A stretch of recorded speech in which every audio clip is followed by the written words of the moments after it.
মদিনার ফজিলত 25টি ফজিলত আমার সামনে আছে, আর একদিনে হয়তো সম্ভব হবে না, কারণ দলিল ছাড়া এমনি যদি পয়েন্টগুলো বলে দিই তাহলে তো শেষ হয়ে যাবে, অল্প কিছুক্ষণের মধ্যে আমি শেষ করে দেবো। কিন্তু বিনা দলিলে কথা বলা তো আর অত শক্তিশালী হবে না, তাই না? দলিলগুলি কমপক্ষে সংক্ষেপে বলা, তারপরে দলিলগুলোর রেফারেন্স বলা, কোন কিতাবে আছে। তো এগুলি অত্যন্ত জরুরি, যার ফলে হয়তো আজকে আর আগামীকালকে দুটো পর্ব আমরা ফাজাইলুল মদিনা আলোচনা করব, মদিনার ফজিলত বিষয়ভিত্তিক, যার সম্পর্ক সহিহ বুখারীর এই মদিনার ফজিলতের হাদিসগুলির সাথে মূলত। তো 1 নম্বর মদিনার ফজিলতে যে বিষয়টি, সেটা হচ্ছে মদিনা অনেকগুলি নাম রয়েছে, গুণবাচক নাম রয়েছে। মদিনার বেশ কিছু কি রয়েছে? গুণবাচক নাম রয়েছে। কিছু কোরআন এবং হাদিস দ্বারা প্রমাণিত, এগুলো সহিহ, আর কিছু সালাফ থেকে এসেছে, আর কিছু এমনি হয়তো সেগুলির দলিল ওই রকম নেই, কিন্তু বলা হয়েছে এগুলিও মদিনার নাম। মদিনার নাম সম্পর্কে ইমাম হাওয়ী রাহিমাহুল্লাহ তার প্রসিদ্ধ কিতাব রয়েছে মুজামুল বুলদান, মানে পৃথিবীর বা মুসলিম বিশ্বের বিভিন্ন শহরের এনসাইক্লোপিডিয়া। জি, তাতে 29টি নাম উনি উল্লেখ করেছেন। বলেছেন মদিনার কয়টি নাম? 29টি। কেউ কম বর্ণনা করেছেন, কয়েকটি বর্ণনা করেছেন। তার মধ্যে কিছু নাম কোরআনে কারিমে রয়েছে। তো আমরা যে নামগুলি প্রসিদ্ধ নাম মোটামুটি সেগুলি আপনাদের সামনে পেশ করি। 1 নম্বর নাম হচ্ছে আল মদিনা। নবী সাল্লাল্লাহু আলাইহি ওয়াসাল্লাম আসার সাথে সাথে তার নাম কি হয়ে গেল? মদিনা। কোনো কিছুর যদি একাধিক নাম থাকে, অনেকগুলি নাম থাকে, গুণবাচক নাম, তার মানে তার একটা গুরুত্ব আছে, নাহলে এত নাম কেন? হ্যাঁ, একজন মানুষ যখন বাল্যজীবনে থাকে তখন শুধু ওই নামটাই তার থাকে, যে নামটা তার কে রেখেছে? বাবা রেখেছে। যেমন ছেলে মেয়ের বাবা হয় তখন আবু অমুক হয়, যখন কোনো আলেম হয় তখন শেখ, আল্লামা, শেখুল হাদিস, অমুক তমুক মুহাদ্দিস উপাধি আসলো না? জি। তো মদিনার যে বেশি নাম, এটা কি প্রমাণ করে? মদিনার ফজিলত, গুরুত্ব, মহত্ব প্রমাণ করে। জি, নাম হচ্ছে মদিনা। মদিনাতুর রাসূল সাল্লাল্লাহু আলাইহি ওয়াসাল্লাম থেকে আল মদিনা, সংক্ষেপে আল মদিনাকে আল মদিনাতুন নববিয়া বলা হয়েছে, এটা বেশি ভালো। নবী সাল্লাল্লাহু আলাইহি ওয়াসাল্লাম শহর, আল মদিনাতুন নববিয়া মানে নবীর শহর।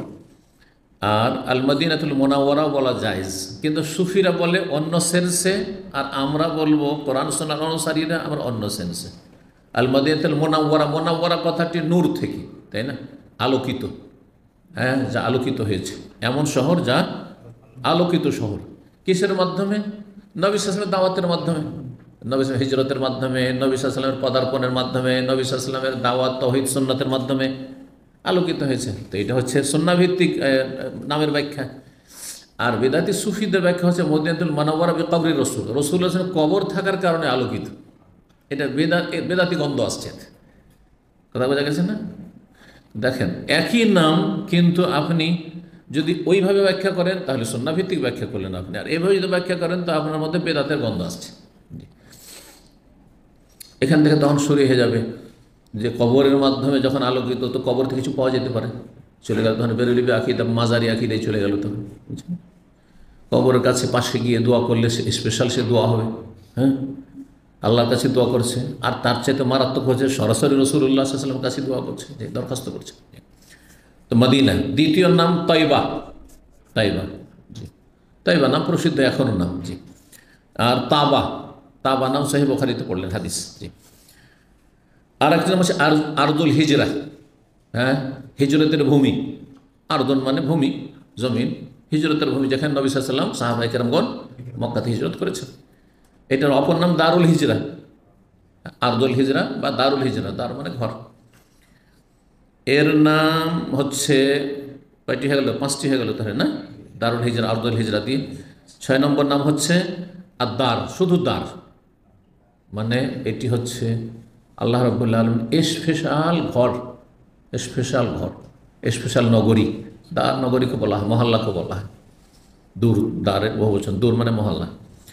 তো আল্লাহ রাব্বুল আলামিন সূরা হাশর ওয়াল্লাযিনা তাবাওয়াউদ দারা ওয়াল ঈমান, আদ-দার বলেছেন। যারা এই আনসারীদের প্রশংসা করতে আল্লাহ বলেছেন, যারা এই মদিনার দ্বার, দারুল ইমান, এটা দ্বার, এখানে যারা আশ্রয় নিয়েছে, বসবাস করেছে, তো এর নাম একটি দ্বার, শুধু দ্বার, ওয়াল্লাযিনা তাবাউ দ্বারা, শুধু কোরআনে আর দ্বার বলা হয়েছে।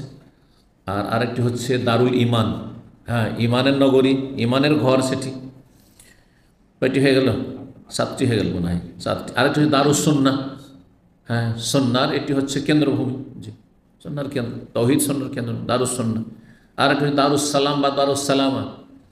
আরেকটি হচ্ছে কুব্বাতুল ইসলাম, হ্যাঁ, ইসলামের গম্বুজ, হ্যাঁ, কুব্বাতুল ইসলাম। এই নামগুলি অনেকে বর্ণনা করেছেন। এর প্রাচীন নাম ছিল ইয়াসরিব, যা সূরা আহজাবে অন্যদের কথা আর উদ্ধৃতি দিয়ে আল্লাহ বর্ণনা করেছেন। সুতরাং ইয়াসরিব নাম বলা, কেউ বলেছেন নাজায়েজ, হারাম, কেউ বলেছেন মকরুহ, অপছন্দনীয়, আর কেউ বলেছেন জায়েজ, কিন্তু জায়েজ নয়, বরং অপছন্দনীয়, হারাম নয় কিন্তু অপছন্দনীয়। জি, মুনাফিকরা ইয়াসরিব বলত, সুতরাং আমাদেরকে নিষেধ করা হয়েছে ইয়াসরিব বলতে। জি, মুনাফিকরা বলেছিল ইয়া আহলা ইয়াসরিব লা মুকাম, হে ইয়াসরিবের লোকেরা, এইভাবে তোমাদের যে চারিদিক থেকে ঘেরাও করেছে বিভিন্ন কাফের গোত্ররা, তোমরা আর টিকতে পারবে না মদিনায়। তো মুনাফিকদের কথা আল্লাহ নকল করেছে সেখানে। কিন্তু একটি হাদিস, জয়ীফ হাদিস রয়েছে, মান সাম্মাল মাদিনাতে ইয়াসরিব, কেউ যদি ইয়াসরিব নাম, মদিনার নাম কেউ ইয়াসরিব বলে, ফালিয়াস্তাগফিরিল্লাহ, আল্লাহর কাছে যেন সে তওবা, ক্ষমা প্রার্থনা করে। হাদিস সহিহ নয়, হাদিসটি মুসনাদ আহমদ আছে, জয়ীফ। সহি যদি হইতো তো নাজায়েজ হইতো, ইয়াসরিব বললাম নাজায়েজ নয়, তাহলে অপছন্দনীয়, মাকরুহ তানজিহ। জি। 2 নম্বর মদিনার ফজিলত হচ্ছে মদিনার ভালোবাসা। মদিনা শহরকে আল্লাহ ভালোবাসেন, এই জন্য রাসূলুল্লাহ সাল্লাল্লাহু আলাইহি ওয়াসাল্লাম ভালোবাসেন এবং ভালোবাসার দোয়া করেছেন, হ্যাঁ। সুতরাং আল্লাহ এবং তার রাসূল সাল্লাল্লাহু আলাইহি ওয়াসাল্লাম যখন মদিনাকে ভালোবাসেন, তো আমরা প্রত্যেকে আমাদের ঈমানের তাগিদে মদিনাকে ভালোবাসি। জি, নবী সাল্লাল্লাহু আলাইহি ওয়াসাল্লামের দোয়া, আল্লাহুম্মা হাব্বিব ইলাইনাল মদিনা, হে আল্লাহ মদিনাকে আমাদের জন্য প্রিয় করে দাও, মদিনার মহব্বত আমাদের অন্তরে তৈরি করে দাও। কা হুব্বিনা মক্কা আসাদ, যেমন মক্কার ভালোবাসা ছিল বা তার চাইতেও বেশি, কারণ মক্কার জন্য তার আক্ষেপ করতেন।